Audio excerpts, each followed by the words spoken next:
कलम स्पायर पे again we are back. Section number 11 और सेक्शन नंबर 12 की बात करने वाले हैं। वॉइड और वॉइडेबल मैरिज को समझने वाले हैं। लास्ट क्लास में हम लोगों ने जुडिशियल सेपरेशन को देख लिया था, उससे पहले रेस्टिट्यूशन ऑफ कॉन्जुगल राइट्स देख लिया था। अब हम लोग सेक्शन नंबर 9 सेक्शन नंबर 10 को कवर करने के बाद आज सेक्शन नंबर 11 और section number 12 of Hindu marriage act को कवर करेंगे। इसके बाद हम लोग जाएंगे डिवोर्स पे, सेक्शन नंबर 13 पे। सो क्लास हमारी लाइन से चली आ रही है, होपफुली तुम कवर लाइन से करते चले जा रहे होगे, ठीक है। तो अगर हम बात करें वॉइड मैरिज की, वॉइड मैरिज शब्द से क्या समझ में आता है? वॉइड कॉन्ट्रैक्ट सुना, अच्छा सुना ही होगा। तो वॉइड कॉन्ट्रैक्ट में तुमने एक चीज जानी होगी कि वॉइड कॉन्ट्रैक्ट टर्म का एक्चुअली कुछ मीनिंग है ही नहीं। जो कॉन्ट्रैक्ट हुआ ही नहीं उसको किसी टर्मिनोलॉजी में क्या डालना। Similar is the case with void marriages. Void marriage मतलब क्या? कोई मैरिज हुई ही नहीं, एग्जिस्ट ही नहीं जो करती है, that kind of marriages are called void marriages, ठीक है। So actually this term in itself has a contradiction in it, ठीक है। So that's why हम लोग इसकी कोई मान्यता नहीं रखते हैं, ठीक है। So void marriage की बात करते हैं हम लोग section number 11 of Hindu marriage act 1955 1955। So it says in fact there is no marriage, it actually is void ab initio। शुरुआत से void ab initio हम लोगों ने पढ़ाई है ना, शुरुआत से कोई चीज void है ना। So अगर हम बात करें ग्राउंड्स की, कि ग्राउंड्स क्या क्या होते हैं किसी मैरिज को वॉइड ठहराने के, मतलब कोई दो लोगों के बीच में शादी हुई लेकिन वो मैरिज वैलिड नहीं थी, तो वो किन ग्राउंड्स से हम लोग बात कर सकते हैं कि वैलिड नहीं थी। समझने की कोशिश करो। देखो सेक्शन नंबर 5 मैंने तुम्हें पढ़ाया था, उसके अंदर मैं तुम्हें 5 पॉइंट बताए थे कि अगर इन 5 पॉइंट्स का पालन होता है तो एक मैरिज वैलिड मैरिज कहलाती है, ठीक है। याद नहीं है तो वीडियो देख के आओ बटन से। अच्छा जी, ठीक है। अब मैंने तुम्हें वो 5 पॉइंट बताए थे, उन्हीं में से कोई 3 ऐसे पॉइंट हैं जो अगर फॉलो नहीं होते हैं तो मैरिज वॉइड होती है, और बचे 2 पॉइंट ऐसे हैं तो उनको हम लोग वॉइडेबल की कैटेगरी में डालते हैं अगर वो फॉलो नहीं होते हैं तो। वॉइडेबल अभी पढ़ेंगे, अभी हम लोग फोकस कर रहे हैं वॉइड पे, तो उन 3 पॉइंट्स पे ध्यान दो। यानी कि section number 5 sub clause 1, 4 and 5 talks about void marriages. अगर हम बात करें मोनोगेमी, यानी कि अगर किसी व्यक्ति की पत्नी एग्जिस्ट कर रही है पहले से, तो वो दूसरी शादी करता है तो वो बाइगमी कमिट करता है, ठीक है। अब ऐसे केस में उसकी वो जो दूसरी शादी है वो ऑटोमेटिकली वॉइड मैरिज हो जाती है, ठीक है। Similarly is the case with सपिंडा relationship and next is prohibited degrees of relationship. यही 3 पॉइंट्स हैं जो हम लोगों को सेक्शन नंबर 5 के क्लॉज 1, 4 और 5 में डिस्कस होते हैं, और यही हमारे ग्राउंड्स ऑफ वॉइड मैरिज होते हैं, ठीक है। तो अच्छा जी, अगर ये तीनों पॉइंट्स में कोई कंफ्यूजन है तो इनके लिए सेपरेट वीडियो बना के रखी है, जाओ भाई देख के आओ, ठीक है।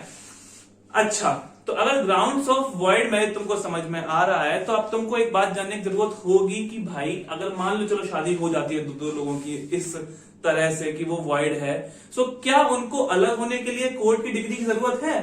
क्या उन दोनों के बीच में कोई भी राइट्स एंड ऑब्लिगेशंस राइज कर रहे हैं? सो ये सब क्वेश्चंस का आंसर है कि जी नहीं। कोई भी कोर्ट की डिग्री के बिना वो दोनों फिर से शादी कर सकते हैं किसी और से, या फिर एक दूसरे से अलग रह सकते हैं, इन पे कोई भी ऑब्लिगेशन नहीं है एक दूसरे के लिए, ठीक है। So this is why it is said no need of degree is required for separation, but then also कुछ लोग हैं खुराफाती इंडिया है ना, सो फॉर क्रिएटिंग न्यूसेंस, मतलब उनके साथ कुछ परेशानी क्रिएट करने के लिए लोग बाद में कोई भविष्य में कोई दिक्कत ना हो, लोग बाग कोशिश करते हैं कि डिग्री कोर्ट की ले लें that this marriage is void, so afterwards the other person can not claim that marriage to be valid and in the name of any kind of conjugal rights can harass that particular person, ठीक है। So this is the need or requirement of a decree when we talk about void marriages, ठीक है। Okay, सो contradiction हमने पढ़ लिया कि ये क्यों है, नीड ऑफ डिग्री की बात कर ली हमने। अब मैं तुम्हें जो बात बताई कि डिग्री की जरूरत नहीं होती है, ये बात इस केस लॉ में आई थी लीला वर्सेस लक्ष्मी 1968 के केस में। इसको नोट डाउन कर दो, ठीक है। नेक्स्ट पॉइंट की बात करते हैं कि अगर मैं बात करूं वॉइड मैरिजेस का सूट यानी कि पिटीशन फाइल करने की, ठीक है, तो वो कौन कर सकता है? समझने की कोशिश करो। यहां पे बात यह है कि मतलब ये जो दोनों पार्टी हैं, हस्बैंड या वाइफ, इन दोनों में से कोई एक ही वॉइड मैरिज के लिए सूट फाइल कर सकता है, but a declaratory suit under section 9 of CPC, याद रखना, a declaratory suit under section 9 of CPC read with section number 34 of Special Relief Act. याद करो, a declaratory suit under section 9 read with section number 34 of Special Relief Act can be filed by a third person. समझने की कोशिश करो, मेरी एक व्यक्ति से शादी हो रखी है, एक औरत से, एक लेडी से, और मेरी कोई सेकंड वाइफ, अगर मैं उसको शादी करता हूं तो second wife becomes this third person and she can file this declaratory suit. अब समझने की कोशिश करना, the first wife can not file this but she can file a suit for divorce under section number 13 for the offence of adultery. ठीक है, तो this concept was clear कि who can file the suit for nullity. ठीक है, अच्छा अब हम बात करें कि वॉइड मैरिज में चिल्ड्रन जो अगर हो जाते हैं तो उनका क्या लीगल स्टेटस है, क्या दशा होगी उनकी। सो इसके बारे में अगर हम बात करते हैं चिल्ड्रन की, सो अगर सेक्शन नंबर 11 और सेक्शन नंबर 12 के अंतर्गत, यानी कि वॉइड और वॉइडेबल मैरिज का जो हिंदू मैरिज एक्ट में ये दोनों सेक्शंस हैं, इनके अंतर्गत अगर कोई मैरिज वॉइड होती है तो उसके थ्रू जो चिल्ड्रन हुए, ठीक है, उसके थ्रू जो चिल्ड्रन हुए वो लेजिटिमेट होंगे। फर्क सिर्फ इतना होगा कि सक्सेशन में जब वो इनहेरिट करेंगे प्रॉपर्टी, तो वो प्रॉपर्टी वो section number 8 of Hindu succession act के अनुसार इनहेरिट करेंगे। यानी कि आगे का टर्म है फैमिली लॉ 2 की, एक बात समझने की कोशिश करो, बुक में ऐसे मेंशन होगी, तुमको समझ में दिक्कत होगी। को पार्सनरी राइट्स होते हैं, समझने की कोशिश करो, को पार्सनरी राइट होते हैं। ठीक है, को पार्सनरी राइट्स होते हैं, ये इनहेरिटेंस के राइट्स होते हैं उस पर्सन के जो कि लीनियल असेंडेंट होता है फैमिली के अंदर, हिंदू ज्वाइंट फैमिली के अंदर। इसको शॉर्ट में तो बताया, आगे जाके तुम पढ़ोगे, मैं खुद ही पढ़ाऊंगा तुम्हें। ठीक है, सो अगर यहां पे बात समझने की कोशिश करो कि जो दादा परदादाओं की प्रॉपर्टी है उसको इनहेरिट नहीं कर सकता है, सिंपल शब्दों में समझो, but that legitimate child is able to inherit that property only which is acquired by his or her parents by themselves. ठीक है, so this is only the difference when it comes to the status or legal status of a children of void marriages. ठीक है, so case of children of void marriage under section 11 and 12 है तो the children are legitimate।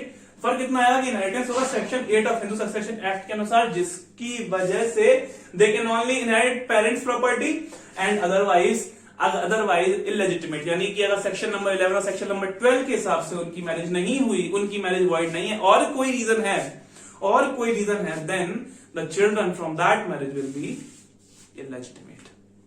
ठीक है जी, okay. Now next point is voidable marriages. Voidable marriage इतना simple बात है कि देखिए, जब तक कोई मैरिज वॉइड नहीं हुई, वॉइडेबल मतलब वॉइड करी जा सकती है, यानी कि सिंपल सी बात है, जब तक वो वॉइड नहीं करी गई तब तक वो क्या है, वो एक वैलिड मैरिज है। वो वैलिड मैरिज है तो उसमें सारे ही कॉन्जुगल राइट्स एग्जिस्ट कर रहे हैं, सारे ही कॉन्जुगल ऑब्लिगेशंस एग्जिस्ट कर रहे हैं दोनों पार्टीज के ऊपर, है ना। तो इस वजह से जब तक कोई एक पार्टी सूट नहीं फाइल करती है for nullity of that marriage, तब तक वो मैरिज एक वैलिड मैरिज होती है। ठीक है, so this is only here written कि वॉइडेबल मैरिज का कॉन्सेप्ट क्या है, सेक्शन नंबर 12 के अंदर दिया गया है। इसमें बात करेंगे कि valid till avoided by petition. समझने की कोशिश करो, अवॉइडेड बाय पिटिशन यहाँ पे स्पेसिफिकली इसलिए लिखा है because there is no other way by which a voidable marriage can be declared a void marriage. यानी कि आप उस बंधन से नहीं निकल सकते जब तक पिटिशन ना फाइल हो, कोर्ट आपको डिक्री ना दे उस बारे में। ठीक है, so all rights and everything remains as it is. ठीक है, अच्छा, children of unannulled marriage, voidable marriage, यानी कि जो मैरिज टूटी नहीं है, उस मैरिज के जो बच्चे होंगे उनका क्या स्टेटस होगा। तो आंसर इज कि उनका स्टेटस बिल्कुल ही एक लेजिटिमेट चाइल्ड का हुआ, जिस तरह से एक वैलिड मैरिज के चिल्ड्रन का होता है। ठीक है, नेक्स्ट पॉइंट, ग्राउंड्स क्या हैं। हम लोगों ने वॉइड मैरिज के 3 ग्राउंड्स पढ़े थे, यहां पे हम लोग 4 ग्राउंड्स पढ़ेंगे। सबसे पहला, impotency, the person with whom the marriage is consummated, मतलब marriage is done, is not able to consummate the marriage because of impotency। समझ में आ रहा है।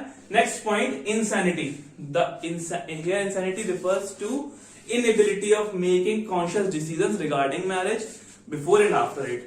ठीक है, यहां पे अगर इंसान का मेंटल स्टेट ऑफ माइंड ठीक नहीं है, अनसाउंडनेस ऑफ माइंड है, तो वो उसको एक वॉइडेबल मैरिज का एक ग्राउंड बन जाता है। Third is pregnancy at the time of marriage. Pregnancy at the time of marriage समझ में आ रहा है कि जब आपकी शादी हुई, then your spouse was already pregnant with some other man, सो वो आपके पास एक वॉइडेबल ग्राउंड है। आप चाहें तो उस शादी को बरकरार रख सकते हैं, आप चाहें तो उस शादी को सूट फाइल करके वॉइड डिक्लेयर कर सकते हैं। Next is by force or fraud. If the consent of any of the spouse is obtained by force or fraud, then automatically it becomes a voidable ground, a ground for a voidable marriage। So this is why हम लोग इन चारों ground को use करके एक voidable marriage को void declare कर सकते हैं। और अगर इंसान को दिक्कत नहीं है उस शादी से, तो वो उसको एक वैलिड मैरिज की तरह एक्सेप्ट करके आगे अपनी जिंदगी जी सकता है। ठीक है, सो अब हम लोगों को इन दोनों के बारे में समझ में आ गया। क्विक सा हम लोग डिस्टिंक्शन ड्रॉ करते हैं और उसके बाद हम लोग इस वीडियो को वाइंड अप करते हैं। ठीक है, तो वॉइड मैरिज की बात करें और वॉइडेबल मैरिज की बात करें, तो हम लोग डिफरेंसेस में देखेंगे कि void marriage is void of initio, void marriage is void of initio, while in case of voidable marriage it is not so, it is valid till it is annulled by decree of a court। Second is void marriage, parties can remarry without annulment। जब तक court की degree नहीं मिलेगी तो भी they can remarry, because the marriage which was said to be existing was actually no marriage। But in case of voidable marriage, if parties wants to remarry, they have to get a decree of separation from the court, and then they can only remarry। Cannot claim maintenance under section 125 CRP। Section number 125 CRPC maintenance की बात करता है, जो कि एक spouse अपने एक बार अपने हस्बैंड से मतलब मांग सकती है। यहाँ पे वही चीज आप वॉइड के केस में नहीं मांग सकते हो, but in case of voidable marriage you can claim maintenance. The next point is no rights and obligation. ये सब चीजें मैं बता चुका हूं तुम्हें, है ना, बस इसको एक टेबुलर फॉर्म में लगा दिया अपन ने कि ताकि तुम लोगों को चीजें याद करने में दिक्कत ना हो, है ना। So no rights and obligations actually arise in void marriage, but in case of voidable marriage, until and unless it is not declared void, all the rights and obligations still exist। ठीक है, so this is all about it। अगर video में कोई दिक्कत हो तो comment मेरे से पूछ लो, तुरंत रिप्लाई करूंगा। और हाँ, अगर वीडियो पसंद आई ना भाई, तो लाइक करना, सब्सक्राइब करना, शेयर करना, और हाँ, मजे करना।